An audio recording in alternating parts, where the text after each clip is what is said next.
If you agree that some heroes never stop serving, no matter how long the world forgets their names, make sure to like and subscribe, because what you're about to hear proves that duty doesn't end when the uniform comes off. It just waits for the right moment to return. They said she was just a sketch artist, hired for the Academy's Heritage Week to capture the ruins by Falcon Ridge, a training base built over what used to be a war zone. Her name was Mara Delaney, 28, quiet, soft-spoken, always with her sketchbook pressed close like it held her pulse. The cadets barely noticed her at first. She kept to herself, head bent over the page, tracing the broken stones and twisted steel beams that poked through the dirt like bones. To them, she was background noise, the kind of civilian you forget as soon as the drill siren sounds. But that morning, something in the air felt heavier. The wind smelled like iron, the ground hummed faintly beneath their boots, and the sun, though bright, seemed to hesitate on the edge of the ridge, as if it remembered something too. Mara sat cross-legged on a flat piece of concrete, her pencil dancing fast, methodical, the lines too precise for mere art. Her eyes flicked between horizon points, like someone charting coordinates. Behind her, Cadet Reese Harper whispered, "Why is she drawing grids? She's supposed to be capturing texture, not terrain." Another cadet laughed. "Maybe she's never seen real ruins before." They didn't see how her hand trembled once when she paused to shade a shadow that wasn't in the light. She pressed her wrist comm to adjust the time, a relic of old tech, scratched and dull, something she probably found in a surplus bin. Or so they thought. None of them noticed the faint red diode buried beneath its cracked faceplate. Falcon Ridge had been quiet for years, rebuilt into a teaching base where recruits learned leadership and patience, not combat. But its soil still remembered the explosions of a forgotten conflict 15 years earlier. Mara remembered them too, though she never said how.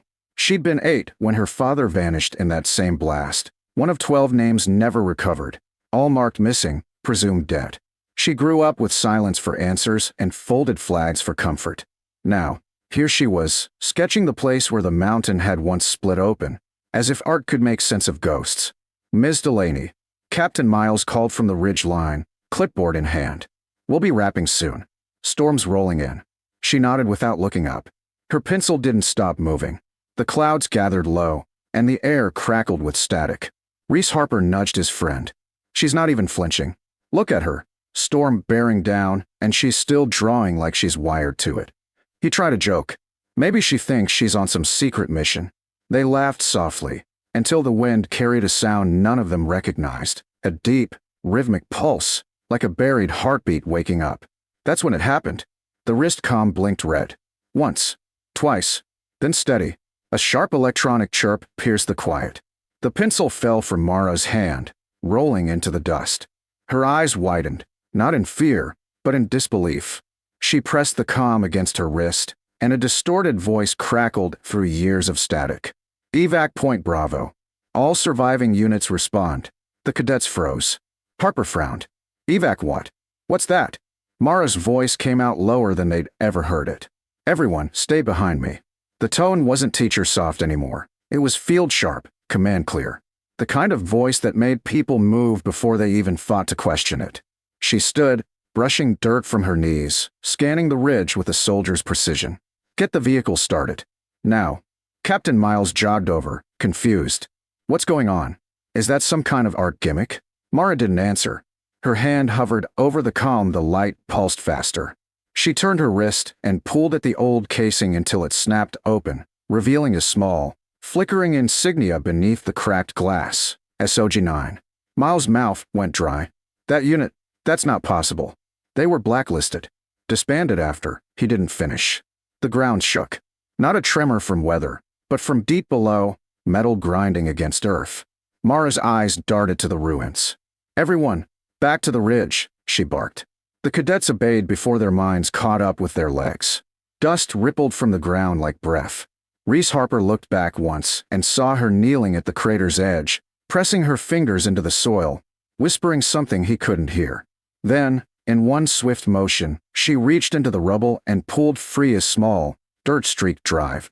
Military issue, old, but unmistakable. She wiped it clean against her sleeve, then slipped it into her pocket as the tremor faded into silence. "What the hell is this place?" someone asked. Mara turned toward them slowly, her expression unreadable. "It's not what they told you it was," she said. "This ridge was never just a battlefield. It was a failsafe, and something just woke it up." The cadets stared, mouths half open, the kind of silence that follows a realization too large for belief. Harper whispered, "How do you even know that?" She met his eyes, steady and unflinching. "Because I was here."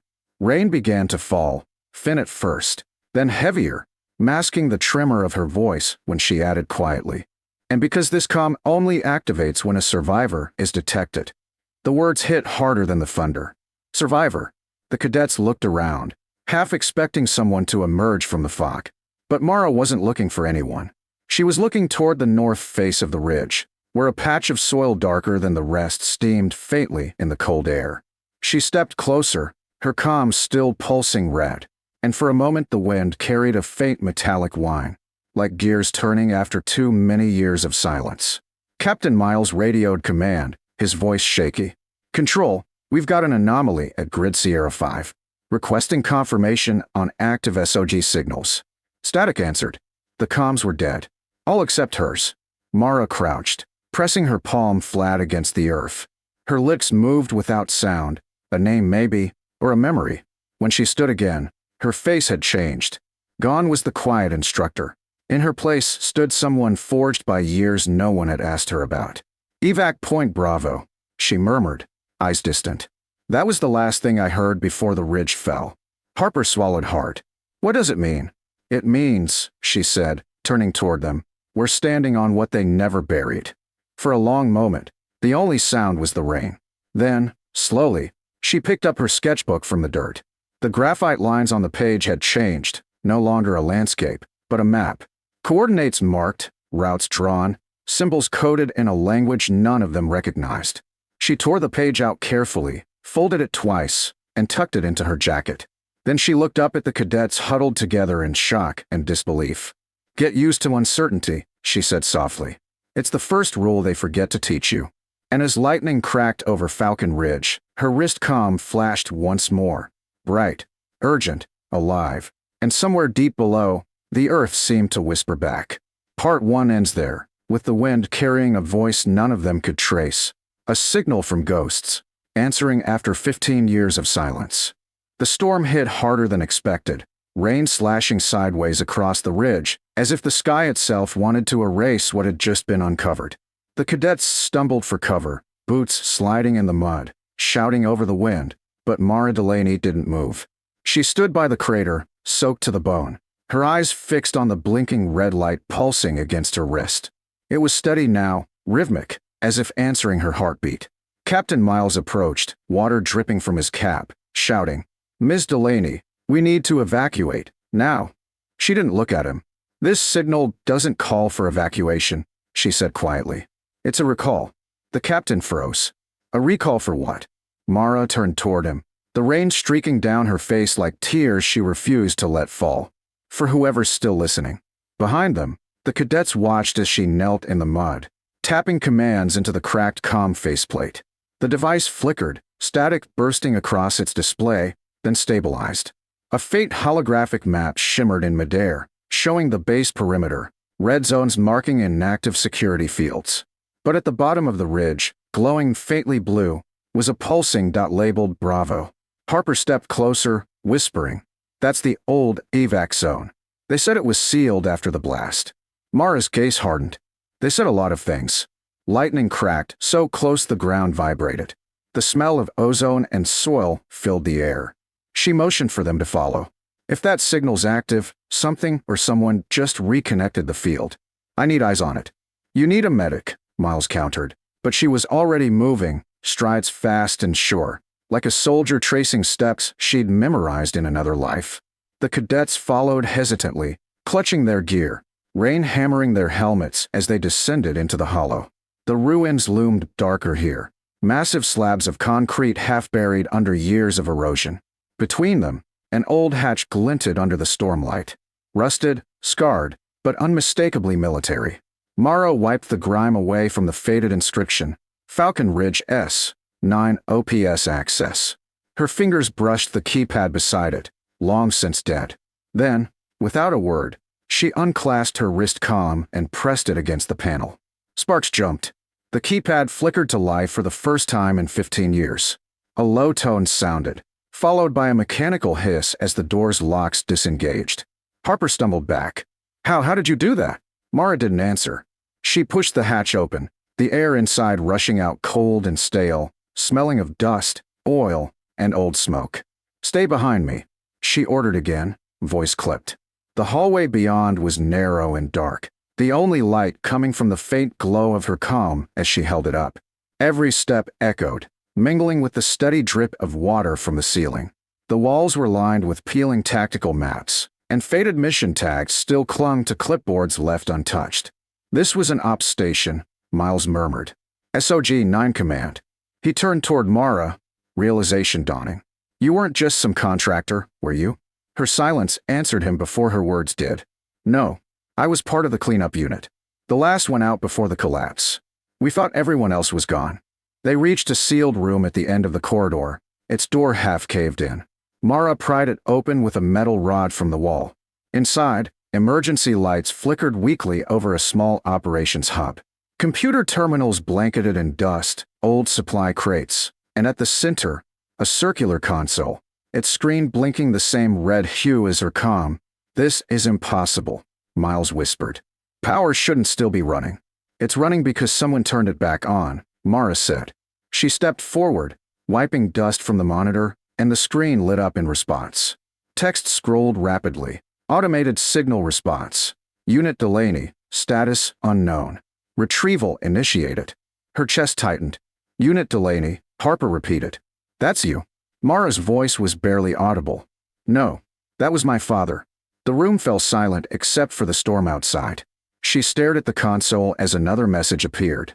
Data package. Last survivor log. Access? Her fingers trembled as she confirmed. The terminal flickered, then projected a holographic recording, grainy but unmistakable. A man in combat gear, his face streaked with ash, eyes calm even in chaos.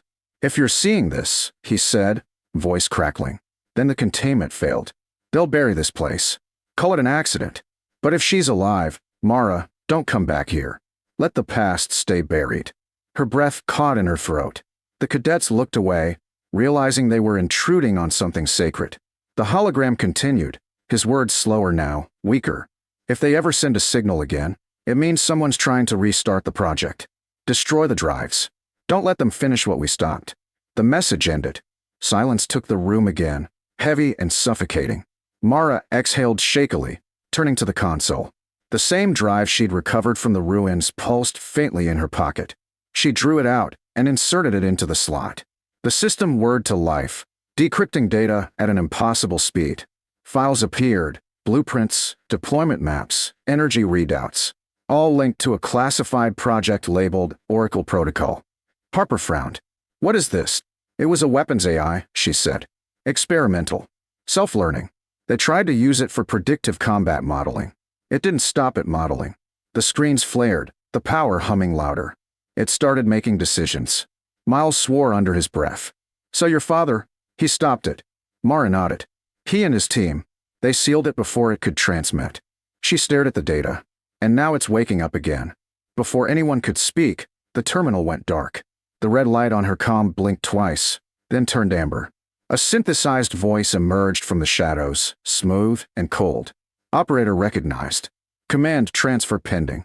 The cadets tensed. Mara's face hardened. Over-eyed, she said sharply. Authorization Delta 7 Black. The voice paused. Authorization expired. Reinstating surviving command channel. A burst of static filled the room. Then the voice spoke again, quieter now, almost human. Welcome back, Lieutenant Delaney. Harper's eyes widened. Lieutenant. Mara didn't move. That's what they used to call me. The console reactivated, this time displaying a countdown timer. 10 minutes. Beneath it, a single line. Containment breach in progress. Panic rippled through the group. We need to get out of here. Miles shouted. Mara slammed her hand on the console. If we leave, it spreads. The system's linked to the grid. We have 10 minutes to disable it. Harper grabbed her arm. You can't do this alone. She looked at him, eyes steady. I already did once. It cost me everything. She pulled free, typing commands into the interface with practiced precision. The lights flickered, alarms blaring now through the bunker. The cadets watched helplessly as she worked faster than any of them could follow. When the timer hit 3 minutes, she stopped. Done. The lights stabilized. The console emitted a long, low tone, then went dark for good. The red light on her comm faded to a calm, steady blue. Miles stared at her, drenched, exhausted, speechless. You just shut down a classified AI project from 15 years ago. Mara took a long breath. No, she said softly. I just shut it down again. She turned toward the cadets, her expression gentler now. Sometimes service doesn't end when they take your badge or your rank. Sometimes it finds you again, in places you thought were quiet. The rain outside eased, thunder rolling away into the distance. As they climbed back toward the surface, Harper looked back one last time at the bunker door ceiling behind them. The mud was already filling the footprints they'd left. What now? He asked. Mara glanced at her wrist comm, the blue light pulsing steady. Now, she said, we make sure no one forgets what's buried here. Morning broke over Falcon Ridge with the fragile calm that always follows a night that tried to destroy itself. The storm had passed, leaving the sky washed clean, every puddle glinting like fractured mirrors.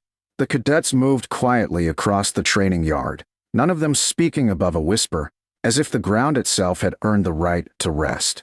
Down by the ruins, the crater had filled with rainwater, turning what had once been a scar into a reflection of the rising sun. And there, sitting at its edge, was Mara Delaney, not sketching this time, but simply watching, the soft blue pulse of her wrist comm faint against her skin. The academy commander, Colonel Miles, approached carefully, his usual clipped authority replaced by something closer to reverence. They told me what you did, he said. I didn't believe it. Still don't. Mara gave a faint smile, her voice quiet but sure. That's probably for the best. He crouched beside her, looking out at the still water where the ruins slept beneath. We ran the data you pulled. Your father's team, they prevented something catastrophic. We owe them, and you, more than a plaque. She shook her head. No one owes me anything. Just remember them. That's all. Behind them, the cadets gathered silently. Reese Harper stepped forward, holding something in his hands, her old sketchbook, edges warped from the rain. You dropped this, he said. She accepted it gently, flipping to the last page, the drawing she'd made before everything happened. The ruins, the ridge, the storm clouds. But now, in the pale morning light, the graphite lines looked almost alive. Harper hesitated. We found the bunker sealed again. No power. Nothing left. It's like it never existed. Mara traced a line across the page, where she'd once drawn the horizon. That's how it's supposed to be. Some things are meant to stay quiet. He studied her face, the faint exhaustion in her eyes, the kind that didn't come from lack of sleep, but from carrying too many years at once. You were part of something, weren't you? Before all this. She didn't look at him when she answered. I was part of too many things. The world only remembers the loud ones. The colonel stood, straightening his jacket. I filed a report, but command will bury it. They'll call it a malfunction, a false reading. Mara looked up at him. Good. Let them. He frowned. Then what was all this for? Her gaze drifted back to the ruins. To remind them that silence isn't weakness. That some battles don't end. They just wait for someone to stand watch again. The colonel followed her eyes to the horizon and nodded slowly. We're renaming the ridge, he said. Delaney Point, in honor of the watch that never ended. She started to protest, but he raised a hand. It's not for you. It's for the ones who learned from you. Later, as the cadets prepared for morning drills, Harper lingered at the ridge. He noticed something half buried near where Mara had been sitting, a weathered metal tag, its surface scratched, but legible. Lieutenant C. Delaney. He turned, but she was already walking away toward the road, her khaki jacket pale against the bright morning. Miss Delaney, he called. She paused but didn't turn. What will you do now, he asked. Her voice carried back to him on the breeze, soft, certain. Same thing I've always done. Keep watch. Then she disappeared down the dirt path, the wind scattering the sound of her footsteps until there was only the steady rhythm of the flag snapping overhead. By noon, the ruins were quiet again. The academy's maintenance crew erected a small sign by the entrance gate, Delaney Point, in memory of those who served without witness. Beneath it, a single line engraved in steel, Some heroes don't return for recognition. They return because duty never lets them go. Weeks passed. The cadets resumed their routines. The ridge became part of their morning run. The story turned into whispers, part rumor, part legend. But every so often, at dawn, someone swore they saw a figure sitting by the crater with a sketchbook on her lap, head bowed as if listening to something deep in the earth. When they approached, there'd be nothing there but footprints leading to the edge, and a single page left fluttering in the wind. It was always the same drawing. 12 silhouettes walking into the light, their shadows stretching long across the ground, and above them, in small, steady handwriting, for words, Evac Point Bravo, secure. Those who found it never threw it away. Some framed it. Some carried copies folded in their pockets. Because in a place built on training the next generation to lead, they had learned something far rarer, that leadership wasn't noise or medals, but quiet vigilance, the kind that endured long after the applause faded. And so Falcon Ridge became something different. No longer just a training base, but a living reminder that courage doesn't always roar. Sometimes it just waits, patient, watchful, unyielding, in the hands of someone like Mara Delaney, who came to sketch the ruins of a war-long past, and ended up reminding them all that service, real service, isn't about being seen. It's about standing your ground when no one else remembers why it matters. And though the official records would never list her name beside her father's, those who were there that night would always know the truth. That when the comm flashed red again, when the ghosts of old wars stirred beneath the earth, it wasn't command that answered first. It was her.